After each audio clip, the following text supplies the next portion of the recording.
Hi, class. I'm here just to share my research on the 8-year study, and the purpose of this presentation will revolve around the findings of the 8-year study and the impact that it had on American curriculum. So, to begin with, just a brief introduction. Originally, over the last couple hundred years, the main focus in education has been trying to meet the needs of the students. And so, as progressive ideas gained momentum in the 20th century, the Progressive Education Association conducted what was called the 8-year study, or also known as the 30 school study. And this was an attempt to meet and address the needs of the students as well as the needs of the country. So, the purpose of the study revolved around helping colleges align their curriculum and their acceptance and admissions of secondary students based on progressive ideas.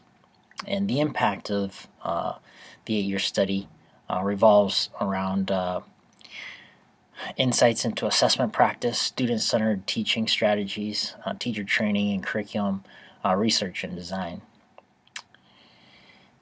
Just a brief mention about what the 8-year study is. It started with John Dewey's idea of and his influence, and it was practically an experiment to assess traditional versus progressive education practices and the success of students going from traditional and progressive schools onto college, and to measure their academic achievement and compare the two.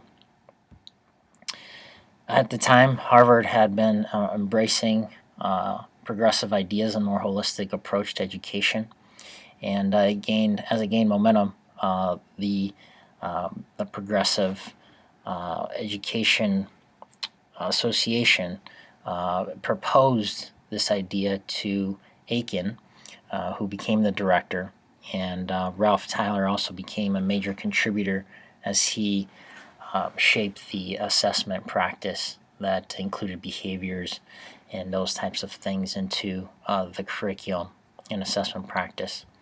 This happened during the Great Depression, or right after the Great Depression, and at the time, only one of 6 students had been transitioning from high school to college. And so the study was essentially trying to meet the needs of the country and the place, the struggle that the country had been going through from a national standpoint, and as well as meeting the educational challenges that had been being faced at that time. So, over roughly 30 secondary schools were used and had implemented to a certain extent the progressive ideas, and about 300 different colleges also accepted to be part of the study. Within the study, there were 3 different commissions with different aspects or roles that they carried out throughout the 8 years. The study did start in 1932 and ended in 1940. The 3 commissions were Kelleher, and this one focused specifically on social science curriculum and issues that youth were facing. A Thayer commission was researching youth development as well as specific curriculum that met the needs of students, and this is where Ralph Tyler also contributed his criteria assessment and evaluation of behaviors and skills, along with just content knowledge and being able to begin to align what that looked like.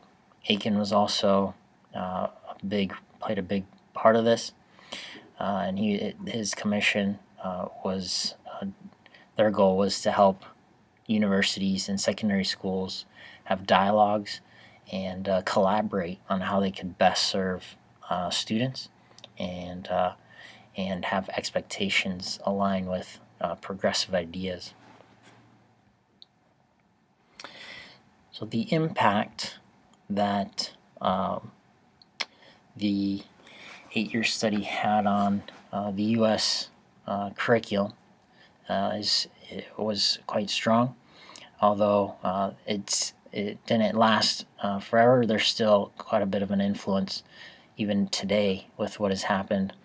Right away, there was influence on teacher training and different assessment practices, as well as different curriculum practices with democratic ideas, social interaction, problem solving, strategies, and simply having a more holistic approach to secondary school.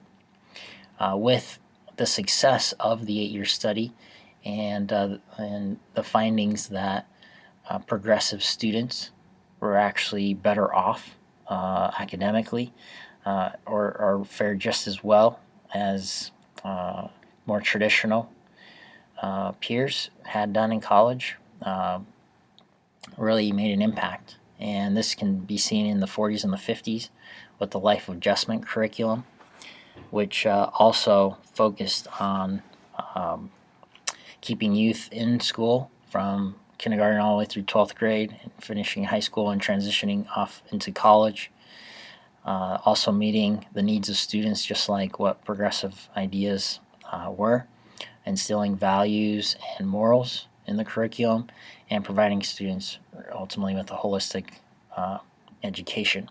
In the 60s and 70s, we have Piaget and Vygotsky, who did some major research that also had an impact on child development and social interactions and problem solving strategies, and so these were accepted as a result of the success of the 8-year study as well.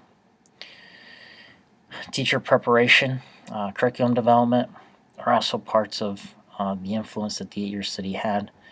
Because of the success, again, it made the American system aware of the need to address what students, the way that students develop, and take into account all of the levels of development that they have.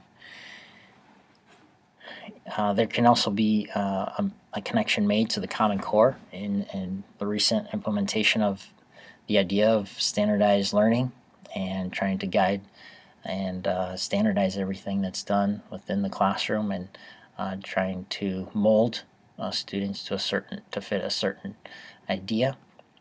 But just recently, in a report by Harvard that was just released actually on the 20th of this month in January, the admissions requirements are actually changing, and they strongly suggest that an emphasis be placed on community service and much less pressure of standardized testing. So as we can see, there was not only an influence back in the 30s and 40s when the study was conducted, but also it has continued to have an impact and influence on what is being done in the U.S. today, even though there has been some ups and downs and some pushing and pulling with progressive ideas and trying to standardize things. And so is just curious to see how it all plays out here, even in the next 20, 30 years, of how this will continue to evolve. So that's what I did my research on. I appreciate you guys listening, and I look forward to our next live chat and our interaction as online. So thanks. Take care.